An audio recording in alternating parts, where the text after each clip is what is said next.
So far, we spent a lot of time learning how to find the derivative of a given function. Today we look at an inverse problem, namely, given the derivative, find the function itself. A function capital F is called an antiderivative of a function lowercase f on an interval I if the derivative of the capital F of x equals lowercase f of x for all x in the interval I. As an example, consider function f of x equals 2x. We ask ourselves, which function has derivative 2x? X squared, of course.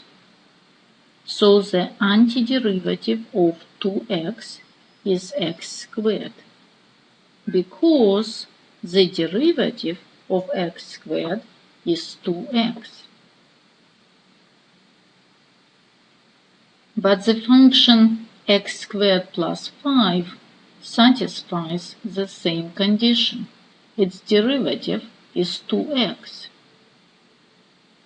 So x squared plus 5 is also antiderivative of 2x, because the derivative of x squared plus 5 is 2x. The reason is that the derivative of 5 is 0. In fact, the derivative of any constant is 0. So function x squared plus c for any constant c is an antiderivative of 2x. Its derivative is 2x. We arrived at an important observation. Antiderivative is not unique. If capital F of x is an antiderivative of lowercase f, then f of x plus c is also an antiderivative of f. Moreover, any other antiderivative of the same function f has this form. Here's the reason why. If two functions have identical derivatives, then the derivative of their difference is 0, which means that their difference must be constant. This is a corollary of the mean value theorem, which we proved at the end of the corresponding lecture. F of x plus c is called the general antiderivative of f. The general antiderivative is not just one function. It is a family of functions which differ by a constant. The process of finding antiderivatives is called integration, and the standard notation for antiderivatives is the integral sign. The notation integral of f of x dx equals capital F of x plus c means that the derivative of the capital F equals lowercase f. We refer to this notation as the general antiderivative or indefinite integral of f.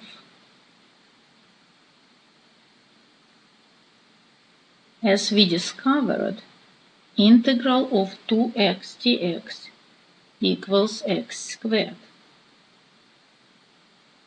Similarly, integral of sine x dx equals negative cosine x plus c, because the derivative of negative cosine x plus c equals sine x.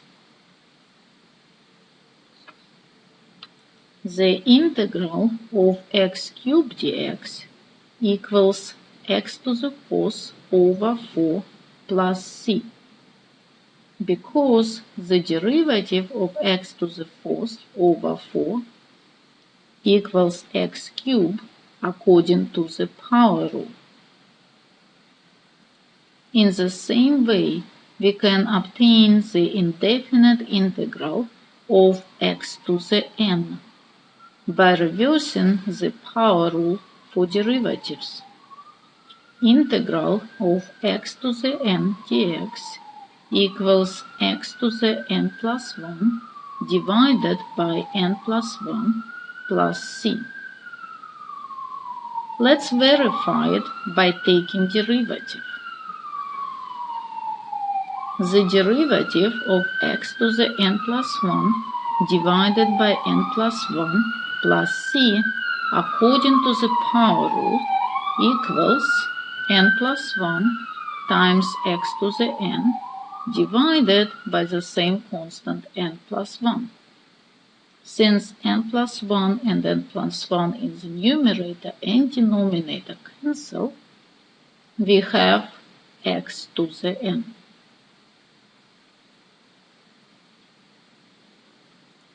Reversing the derivatives of the simple functions, we obtain a table of general antiderivatives.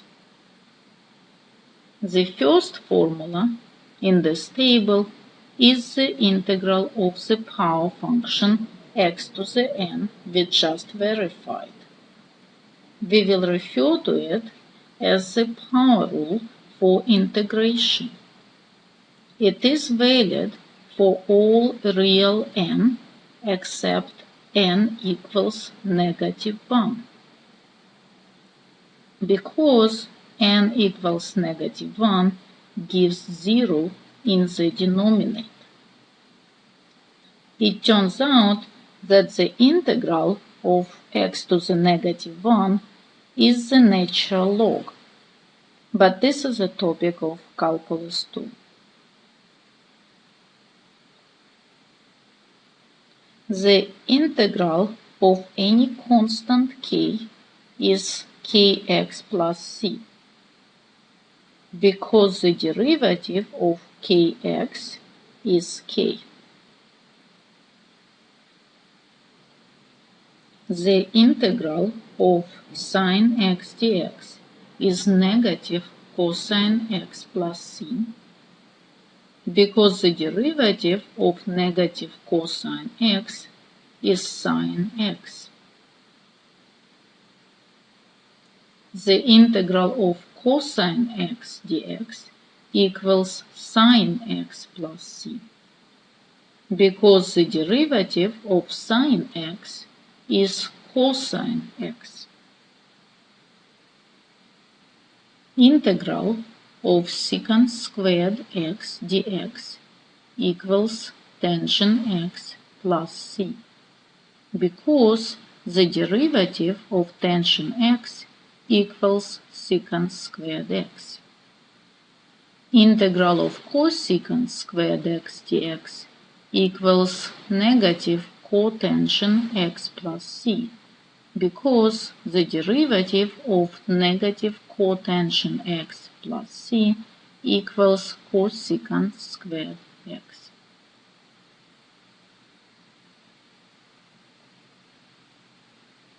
The indefinite integral obeys the usual linearity rules, which allow us to integrate term by term. This follows directly from the linearity rules for derivatives. For any constant k, integral of k times f of x dx equals k times integral of f of x dx. This is the constant multiple rule for derivatives in reverse. Integral of f of x plus or minus g of x dx equals integral of f of x dx plus or minus integral of g of x dx. This is the sum difference rule for derivatives in reverse. Here are some simple applications of these rules. Consider integral of 5 square root of x dx. We use the first rule to factor out 5, and then we rewrite square root of x as x to the 1/2 to use the power rule. By the power rule, integral of x to the 1/2 is x to the 1/2 plus 1 divided by 1/2 plus 1 plus c. Notice here that we do not multiply c by 5, since arbitrary constant times 5 is still an arbitrary constant. Adding 1/2 plus 1 to 3/2 and flipping 3/2 in the denominator, we get the answer 10/3 x to the 3/2 plus c.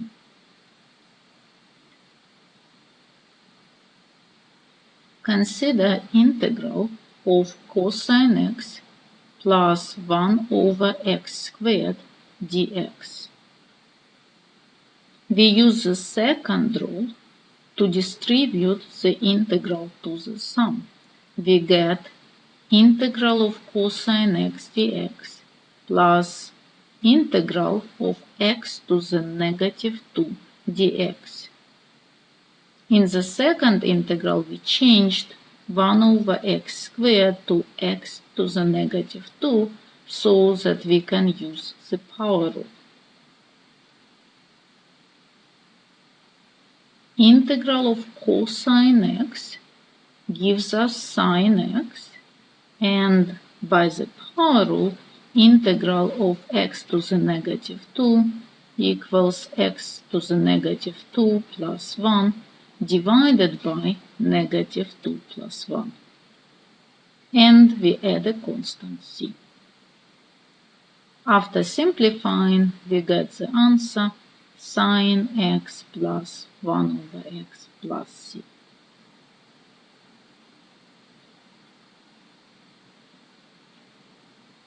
And the last example here is the integral of 7x to the 4th plus 5x minus 2 dx. We combine the constant multiple rule and the sum difference rule and get 7 integral of x to the 4th dx plus 5 integral of x dx minus 2 dx. We apply the power rule to x to the 4th and get x to the 5th over 5, and then again the power rule to x, and we get x squared over 2, and the integral of 2 gives us 2x. Again, do not forget to add a constant c. The remainder of our lecture will be devoted to the examples.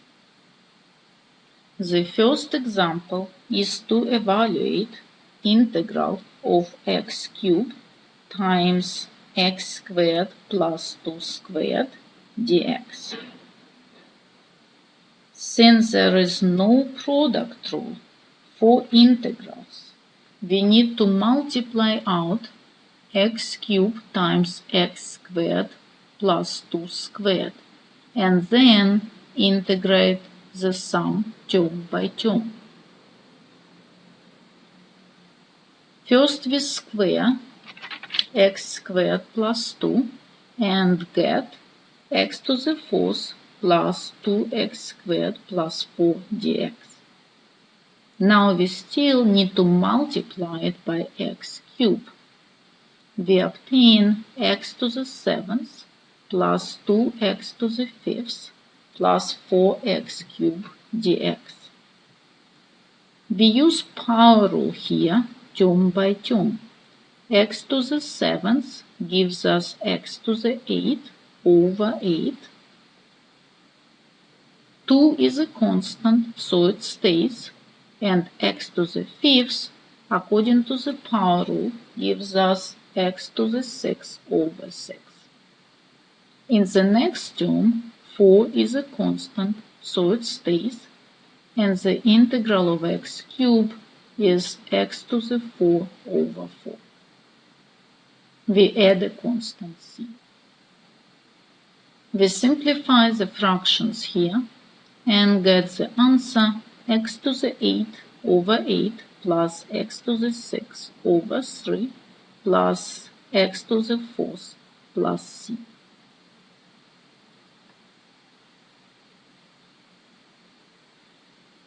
Our next example is to evaluate the integral of 1 plus 2x to the 5th minus 4x to the 7th divided by x to the 4th dx.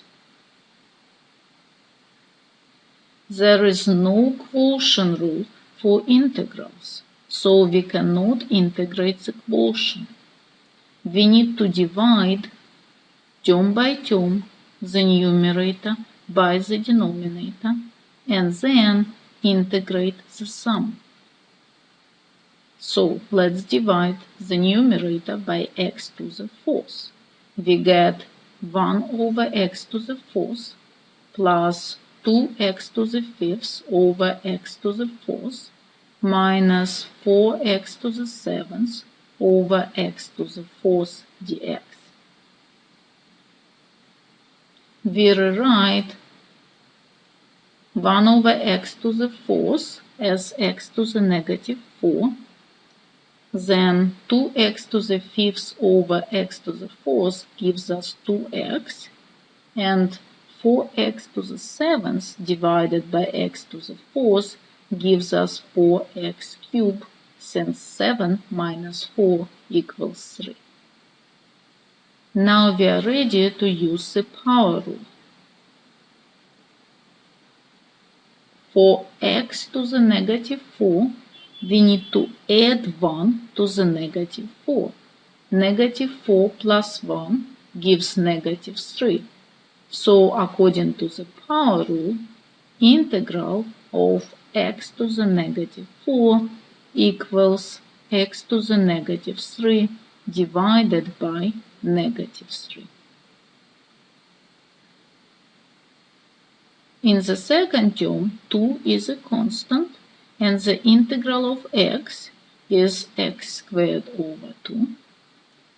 And the last term gives 4 as a constant times x to the 4th divided by 4. Do not forget to add the constant c. We simplify the fractions here and get the answer negative 1 over 3x cubed plus x squared minus x to the 4th plus c.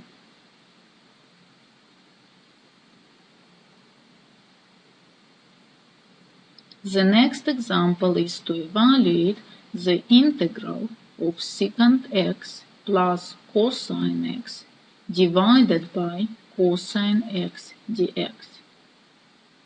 Again, this integral is the integral of a quotient of two functions.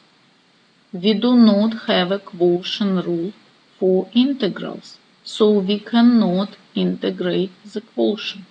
Instead, we do exactly what we did in the previous example.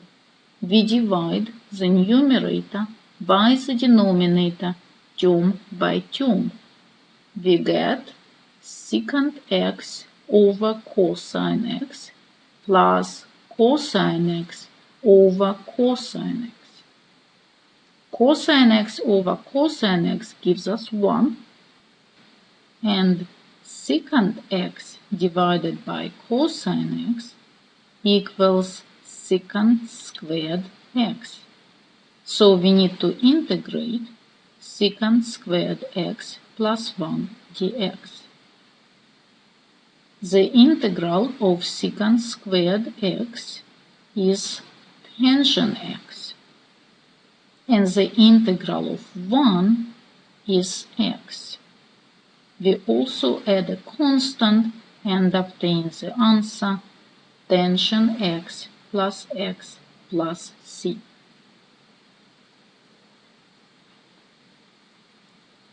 The next example is to evaluate tangent squared x dx. This integral is tricky. We do not know the antiderivative of tangent squared. However, we know the antiderivative of secant squared. There is a trigonometric formula which connects tangent x and secant x, namely tangent squared x equals secant squared x minus 1.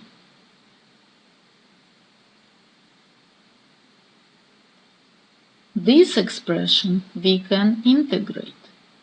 The integral of secant squared x is tangent x, and the integral of 1 is x. We add constant c and box our answer, tangent x minus x plus c.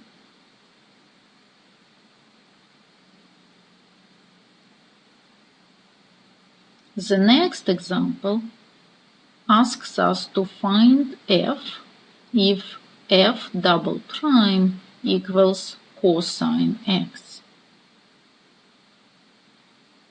Now this example is different from the previous ones because we are given the second derivative rather than the first one. This just means that we need to integrate twice. To find the first derivative f prime, we need to integrate f double prime, which is cosine x. Since integral of cosine x dx equals sine x plus c, f prime of x equals sine x plus c. Now to find f, we need to integrate f prime of x, which is sine x plus c. The integral of sine x is negative cosine x, and the integral of the constant c is c times x. We also have to add an arbitrary constant of integration, which we call d. Therefore, f of x equals negative cosine x plus cx plus d, where c and d are arbitrary constants.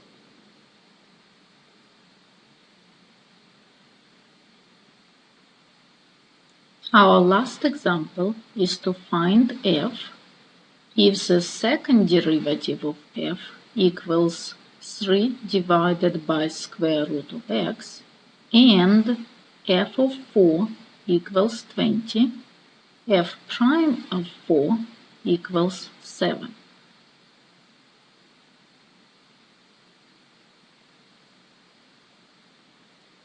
To find f prime, we need to integrate f double prime, which is 3 divided by square root of x dx.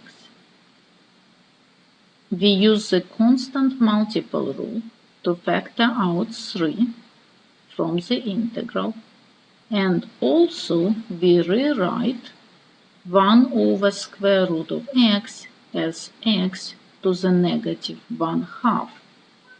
in preparation for the power rule. Now we use the power rule and get 3 times x to the 1/2 divided by 1/2 plus c. We have 1/2 in the power of x because we added 1 to the negative 1/2. We simplify the fractions and get 6x to the 1/2 plus c as the first derivative. We know that f prime at 4 equals 7. This condition allows us to find the constant c. Let's plug in 4 and 4x in the expression for the first derivative. We get 6 times 4 to the 1/2 plus c equals 7. Now we solve this equation for c. c equals 7 minus 12 equals -5. Therefore, f prime of x equals 6x to the 1/2 minus 5.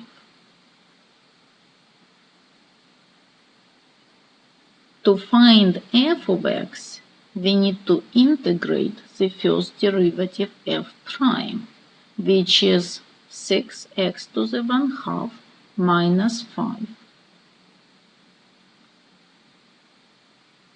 We integrate term by term and use the power rule for x to the 1/2.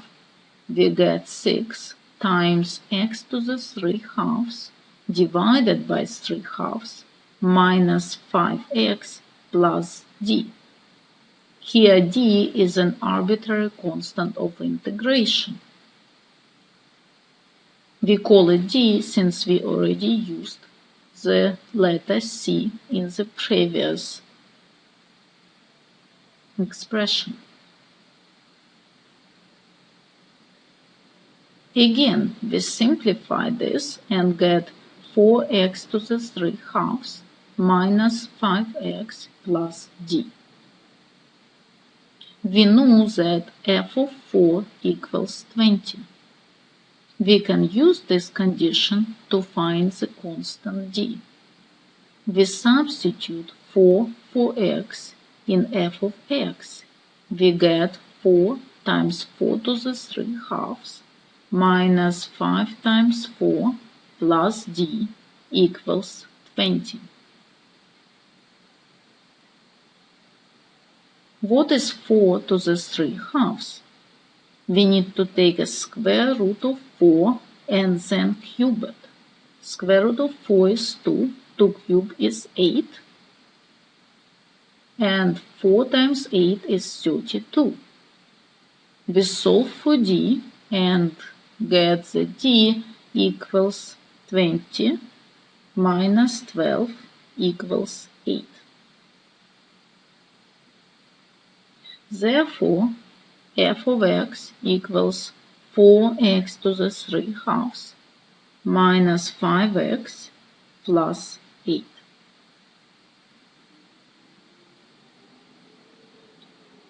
This is the end of our lecture.